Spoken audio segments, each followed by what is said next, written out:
Until the 70s, the Amazon had only 1% of deforestation. We now have almost 20% of the Amazon deforested, and we had a strong increase of illegal deforestation inside indigenous territories and other protected areas.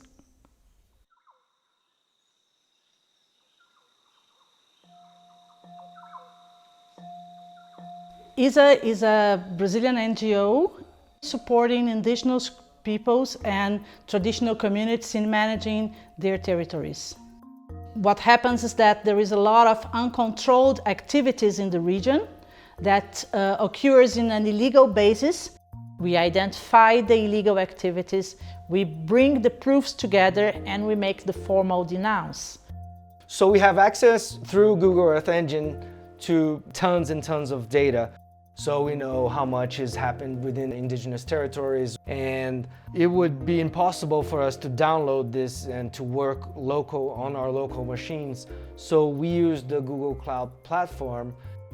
Kamikia is one example of one of these indigenous guys that is working for the benefit of their communities by making pictures and showing people what's going on there. Recentemente, o desmatamento avançou muito próximo à nossa casa. Quando eles mandam alguns dados que eles veem via satélite, e sempre procuro ir no local para fazer filmagem de perto e fazer imagens aéreas com drone.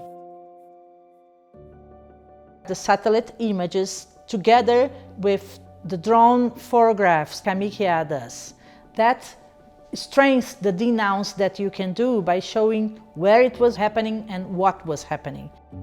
It's very important to be strong in our communication, and the support from Google helped us to improve our work. The Google Ads grants is a great chance to be heard and to stand out. It's something very powerful and very important to our organizations. And this technology will one day be able to put an end to illegal deforestation.